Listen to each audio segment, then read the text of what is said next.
option till you know interruption. And you're home, oh, on the phone, all alone, interruption.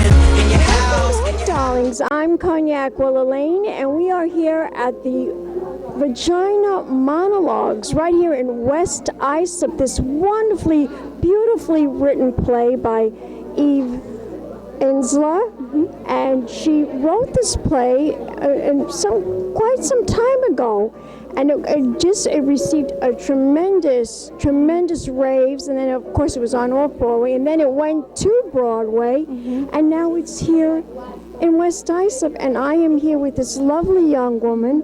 Her name is Cassandra. Introduce yourself to the camera. Sure. Hi, I'm Cassandra Huneke. I'm a Special Events Coordinator for EAC Network and a cast member for the Vagina Monologues to fight child trafficking.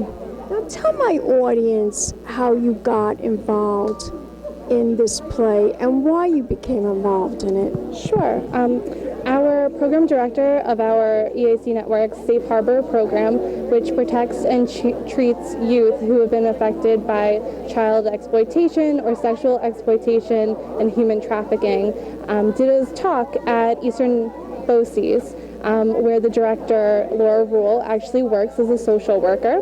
And she was so moved by Shannon's talk about what she does and how she treats children and the problem that's right here in our community in Suffolk County, that she was inspired to bring the show to us, and she contacted us. And I'm deeply in love with the organization that I work for. We do some tremendous work. And the Vagina Monologues. I see that. Yes, and the Vagina Monologues is such a powerful play that I identify with myself, that I just had to get involved, and I auditioned and I coordinated the event, and then I was cast in it. Well, it's such a dynamic play. With so many actors like Susan Sarandon and Whoopi Goldberg have really wanted to get involved in the play and actually perform in the Vagina Monologues. So it has caught on to so many political campaigns and stories, and it's really a very riveting play, and it really gets to the inside of you, the inner depths of what your feelings are about being a woman. Don't you agree? I completely agree, and I think that's why so many different people in general, whether you're straight, gay, trans, whatever gender you identify with, celebrities, everyday people, identify with it so much, because there are so many different voices and a variety of stories that every woman can identify with. Every woman, no matter what her age is. Absolutely. And of course, in the play, there's a vast group of different age groups within the play as well. Yeah. Now, how long did it take you to get into the characters that you performed in the monologues? Let's see. I actually auditioned with the piece that I was cast for, called The Flood. I really read it as a sad story about an older woman who never really experienced any pleasure in her life, and she was actually 70 years old when she started to find pleasure in her life. And so why did it take so long for her, though? Did you ever ask that question? Why did it take so long? I think, as we see in the monologue, she was just so deeply traumatized by an event that happened to her when she was younger, that event instilled so much fear and loathing for herself that was unwarranted, because she really deserved love and understanding rather than marginalization. I see. And your love of the theater, where did that come from? That started when I was in high school. I did a few monologue pieces then, and haven't gotten the chance to do it afterwards until this play. So I knew I had to jump on board and get back into it. Tell my audience what you do for a living. I am the Special Events Coordinator for EAC Network. I coordinate all of our fundraising events. I work with our vendors, and I work with our Manager of Development and Marketing to market our agency, to bring us into the digital world and bring our message to everyday people in our community, which, they really need to know what's going on in their own backyard. And we think it's really important that they understand that all of our neighbors need a little help from time to time, and that we're here to give them that help. And of course, this is for a very worthy cause against child trafficking. Tell my audience where we can go to learn more information about that. What is the website? You can go to eacinc.org to learn more about our agency and what we do with the Safe Harbor program and at our Child Advocacy Center in Suffolk County. You can also visit Long Island Against Trafficking to learn more about trafficking that happens in Suffolk County itself. You can also contact the Suffolk County Department of Social Services to learn more about what you can do to provide training on how to spot a child who's been sexually exploited or trafficked, so that you yourself can become a citizen who's aware of what goes on in your community and become part of the solution. Cassandra, you said a mouthful. And thank you so much for that wonderful interview, darling. Thank you. Thanks so much for coming. And I'm so happy I'm here. And we'll be back in a moment, darlings. More interviews coming up. Keep watching. Big champagne kisses. Hi, please accept our heartfelt appreciation for supporting us in providing valuable services to adolescents, children, and families at risk who reside in Suffolk County. Thank you on behalf of everyone. Hi, on behalf of the medical staff, I'd like to thank all our wonderful donors for supporting us and allowing us to have this beautiful child advocacy center to help the children and families in Suffolk County. Thank you on behalf of the EAC. Thank you for supporting our children's programs. Thank you. Thank you for supporting the children and families of Nassau Supervised Visitation. We appreciate your donations. Thank you.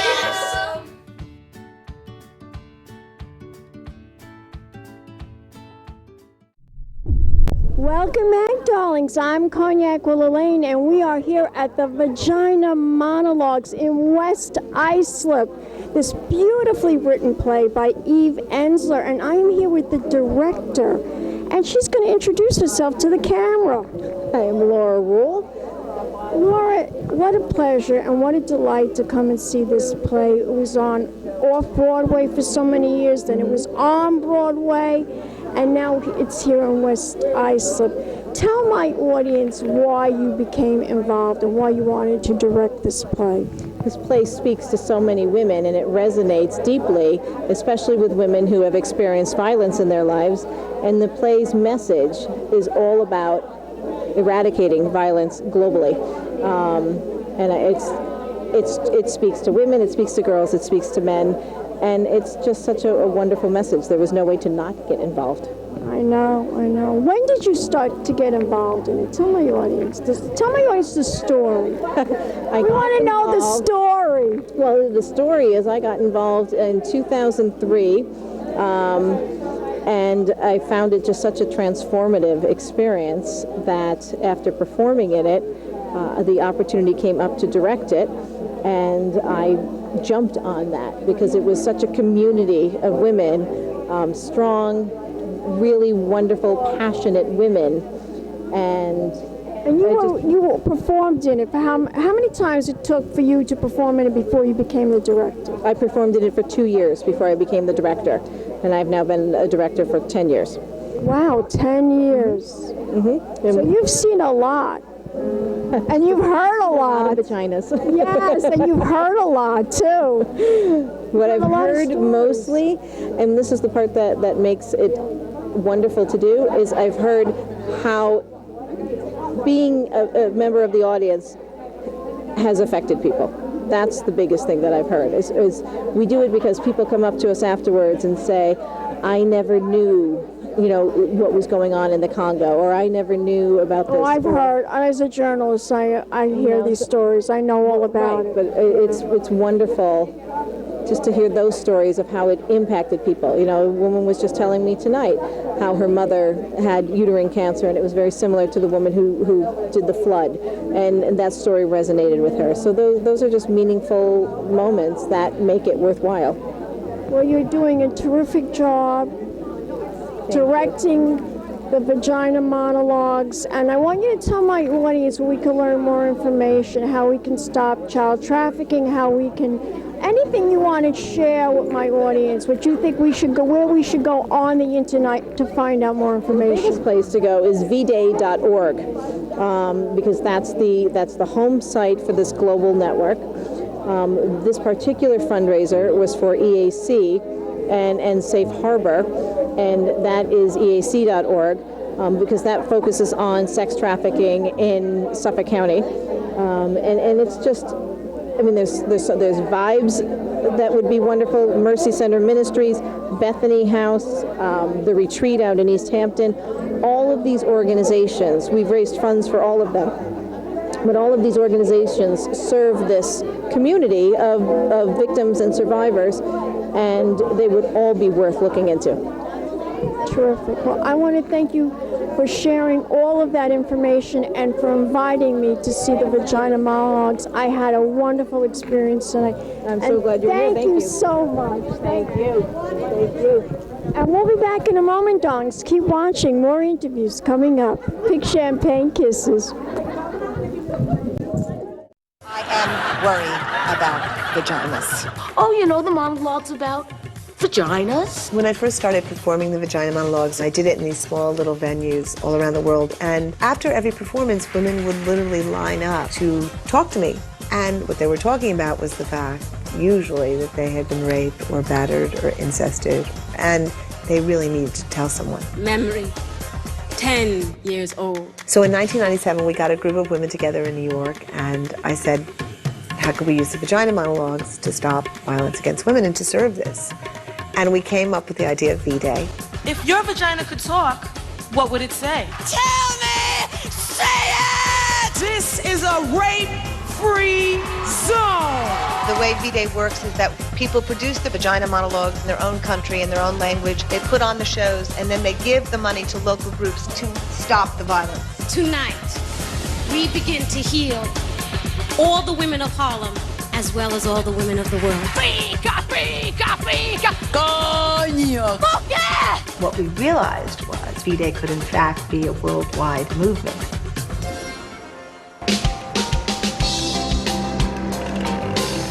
Many years ago, the comfort women who were the sex slaves during World War II were basically sold to the Japanese officers.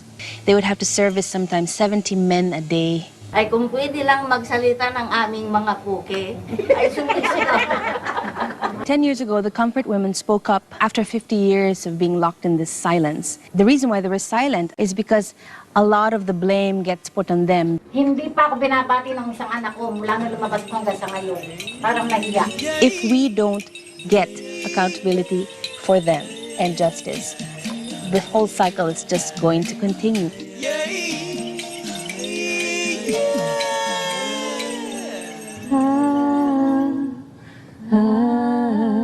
My mother died when a man punched her in the heart. It's like a metaphor for Indian women of what our experience has been. I grew up in a home where there was domestic violence and grew up at a time when I got to the dating age. I always looked forward to the time that I was going with a girl long enough that I could slap her or hit her, because I thought that that was not only cool, but, you know, that it showed ownership. The fact that we accept it, the fact that we don't think it's extraordinary, that it's outrageous, that it's obscene, that this many women are being abused is the problem. Nobody's ever come here for us. It's always about poverty, housing, unemployment, but never about the women.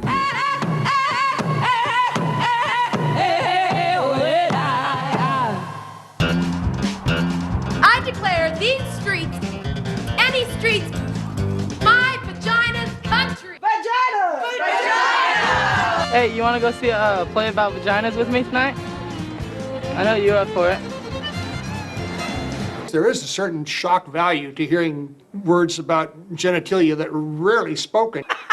Live theater is an incredibly powerful vehicle to see friends and neighbors up on stage telling these stories and reading these monologues.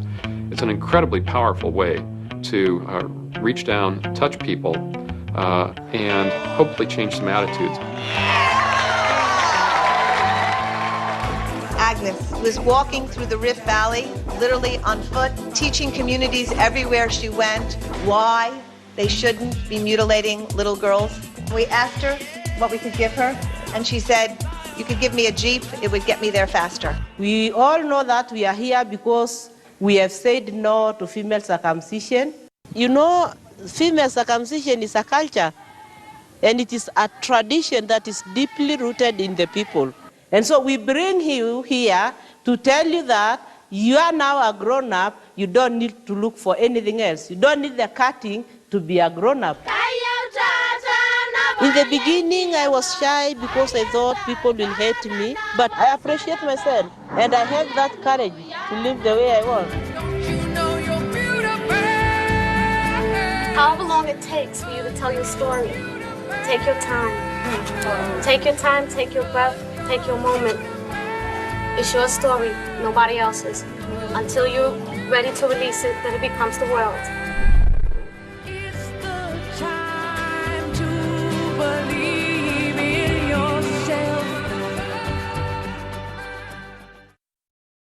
We'll be back in a moment, dongs. Keep watching. More interviews coming up. Big champagne kisses.